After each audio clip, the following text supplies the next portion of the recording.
For the intermediate kids and adults, what I'd like to do is go over a technique called Soto, knife hand.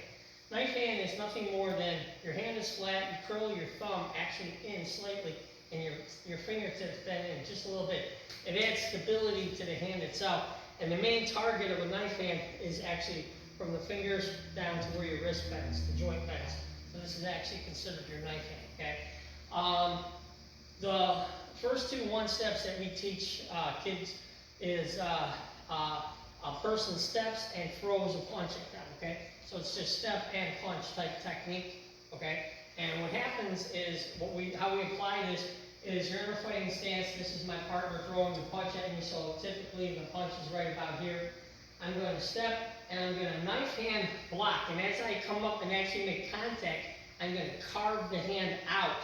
Okay, and I'm going to pull it to my shoulder for distance, and then I'm going to knife hand chop them in the side of the neck. So it's a dual move. It's a slap and chop. Now in class, we don't want everybody getting injured on their hand, so what we do is we use the palm into the actual hand, and then we turn the knife, almost like you're blocking with the palm block, and then you spin it out. So when the person throws the punch, it's going to be a palm knife block, and then it's shot to the neck, okay? And then come back ready for the position. So it's block and chop. Now as far as the stance work goes, is I'm in a back stance, and when I step into either a back stance or a horse stance. Either one is okay.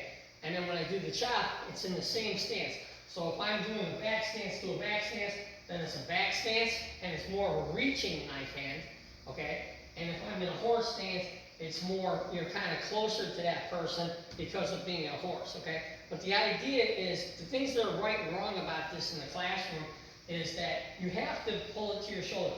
As he's throwing that punch really fast, you're stepping into that horse stance and you're twisting your body and getting that knife out of your face, and then you're coming from your shoulder, which gives you a lot of protection, okay? So it's like, it's a step, one, and strike, okay? And then we do it again, step one, and strike, okay? Now, that's, we call that knife hand series number one.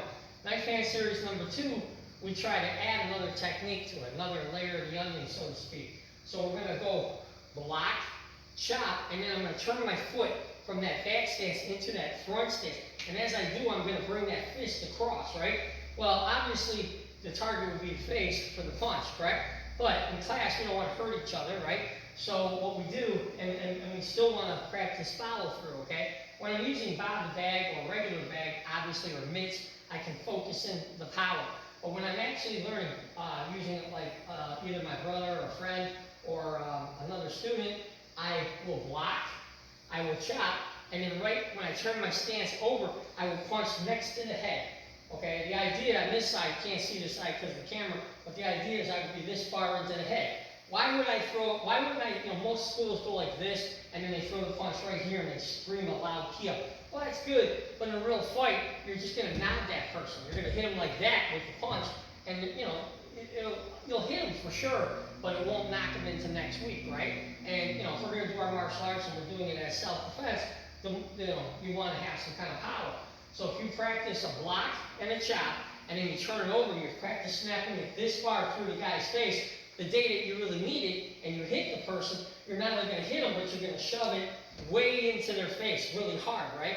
So in the class, what I do is, this was an actual student wearing his karate uniform the whole 9 yards.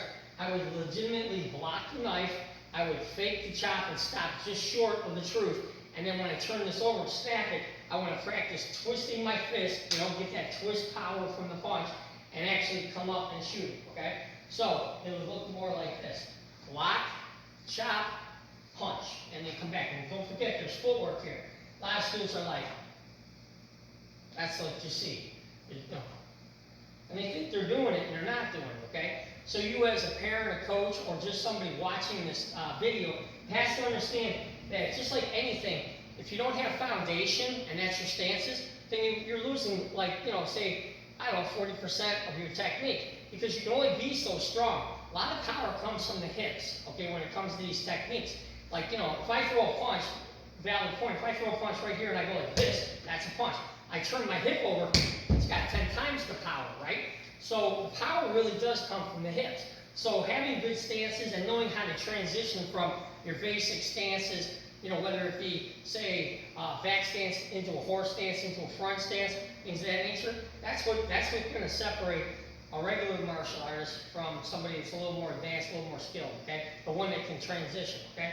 So again, I'm in back stance, got my guard up. This person snaps the punch. They're aiming at my face, okay? And that's something else. When you're on the other side of this point and you're practicing, don't throw your punch at the shoulder, okay? Because it takes very little to block a shoulder punch. It takes a lot more when you're practicing your step punch and you're aiming straight at this guy's face like this, okay? Well, obviously, he has to move that out of his face. You know, too many times in class, kids, you know, it's because of the repetition and that kind of thing, the kids will actually step and they'll throw a punch like this at each other. I'd rather the punch be dead center. That way when someone has to block it, they have to bring it way off center, right? And that teaches them, again, how to move it. Because nobody in the world is going to throw a punch at your shoulders. They're going to throw it dead center. Anyone that's trained and knows how to fight is going to shoot that punch directly at your center, meaning your nose, your solar plexus, the center of your body. So when you're practicing with a partner and you're doing your step punch, make sure you practice the same thing. Step and punch. Now, if you notice, in this particular example, I'm going from a back stance straight into a front stance and snapping. Right? My hips are forward, my power's forward. And again, the reason we choose the front stance is because after the actual punch, I could kick the person and be lined up because of my hips, right? So not only did I, you know, step and punch, right? Boom, but I could actually kick it as well, okay? And, you know, because my hips would be in a nice front stance. So again, getting back to the actual technique, it was knife, chop, and block was number one. So we're going to block, okay? Now watch, I'm twisting my body this way as I'm coming in, okay?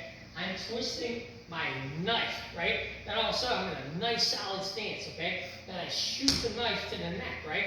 Boom. So that's number one. So it's a block and chop, okay? And back, block and chop. And notice each time what I'm doing with my other hand, okay? It's still in play, right? I'm blocking, and I'm bringing my hand up here. That way it's protecting me in case something crazy happens, and I'm throwing the punch, or the knife, I mean.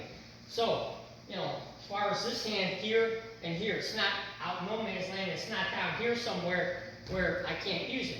It's part of my guard. So I'm going to block and chop. That's number one. And number two, a little more advanced, we just throw in the punch, okay? So it's going to be a block, a chop, and right from here, switch and transition from my horse into my front and shoot that punch past the person's ear, okay? That way, if I was to hit them for real, I'd be not only hitting the chin, but I'd be pushing through and penetrating into the body. Okay, so that's going to wrap up. That's actually Knifehand Series 1 and 2, okay?